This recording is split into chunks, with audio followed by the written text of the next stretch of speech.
Welcome to How to Administer and Grade a Paper Pencil Assessment in IO. In order to get to IO Assessment, go to the Spokane Schools webpage and click on Staff. This will take you to our Staff page. Once you get to our Staff page, you're going to look down here to School Data Tools. Click on School Data Tools, and you will be prompted to sign in using your state credentials, your district credentials. Once you get here, you're going to click on Quick Links, and at the very top you see a link that says IO Assessment, and that is how you get into IO.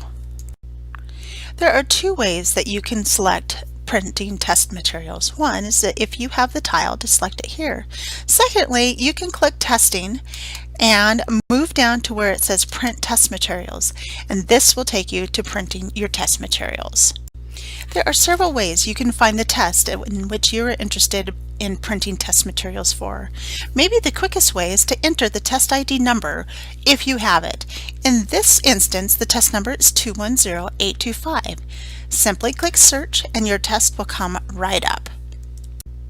There is another way that you can find tests you're looking for. You can use the filter area right here. In this instance, we're looking for 3rd grade math, so we choose the math content area and the grade level 3rd grade. In the test search window, we would type in what we are looking for. In this instance, it's a benchmark. You click benchmark and you'll notice it comes right up. The last way that you can use to find a test is also in this filter category. You can look under the user categories, which says Benchmark District Elementary Math. When you click on this one, it'll bring up all the district benchmarks that are provided for each grade level. Once you click Print, you will likely want to print the test booklet, which is the booklet students will use to do their test. You then have the option of a couple different ways to gather data. We will go into this in the next slides. There are two ways to enter test data from a paper pencil assessment. One is to use the Input Edit window. It's kind of a one-stop shop. You do not need to come back around and score constructed responses. A second way is to use scan sheets that students fill out. There are two ways to scan, and we will go into this in further detail. To use the Input Edit Data window, we go to Testing and scroll down to the Input Test Data. We want to input and edit the individual responses students have given us. Once we get here, we click Next. This takes us to all the assessments that we can choose from to enter data, so there's sometimes a little bit of searching that happens. In this instance, we want Math Grade 3 Benchmark 1. When we select this button, it takes us into the student data to enter responses.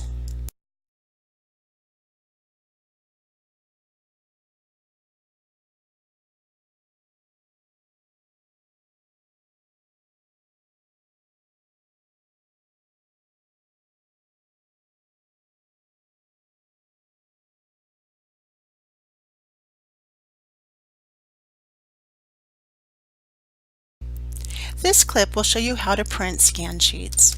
Whether or not you're printing scan sheets for GradeCam or IO scanning, you go to the same place. You will choose to print the pre-ID sheets because those preload student ID information and will not make it so you need to fill in extra information. If I want to print GradeCam scanning, I click on GradeCam, and if I want to click IO, I click on IO. Please know that some assessments will have GradeCam and IO options. Some tests will just have the IO scan option. Click Next. This takes you to show your classroom identification, and then you click Next and it will generate a PDF with your scan sheets.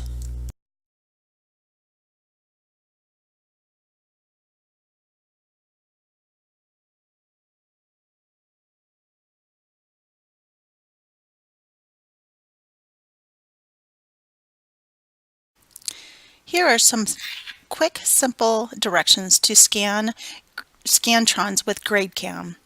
Go ahead and click either on the tile or over here in Testing where it says down here at the bottom, Scan with GradeCam. You're going to be brought to this testing screen that says, please select the test.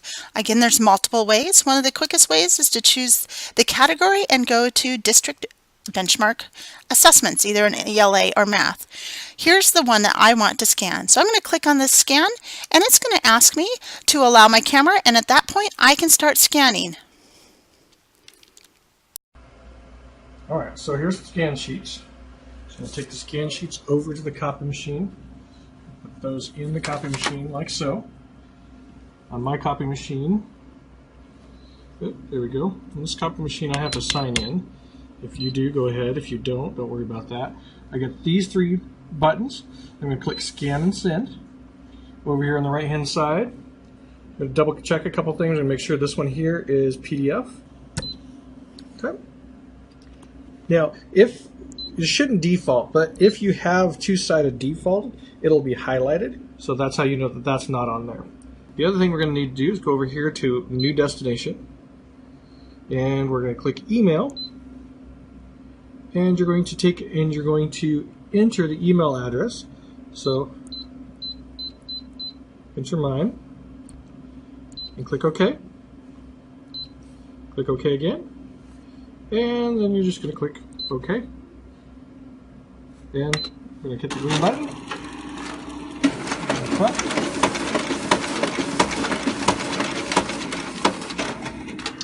Alright, and that's all it takes. We'll log out of here, and we'll go back to the computer so that it looks like it. I've got this file right here. It came from my printer, and you can see the PDF right there.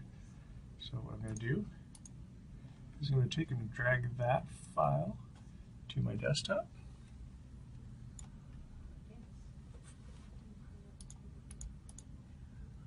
And then I'm going to go find my I/O scan, which is right here.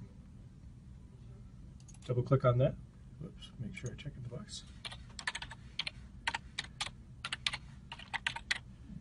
And the password is scanning. And click login. All right, and then I just need to go file, open. I'm going to go to my desktop, and I'm going to find that file, which is right here, 4259. Double click that, click scan, and then what it's going to do is it's going to load it up there, and it's creating JPEGs of that, and you can see it now coming through as it is scanning those, and they're there. Okay. And then if you have any errors or anything coming up, it'll pop up and you can go through those. So deal with that as needed, and then you're done. Some teachers have indicated that they have used a blended option, where they have printed the test materials and had students work through the assessment items on a paper pencil method, but then have gone into the online testing environment so that kids get familiar with transferring some of their work from a paper pencil option into an online environment. That is totally acceptable and something that you might find helpful, especially in your first couple of benchmarks.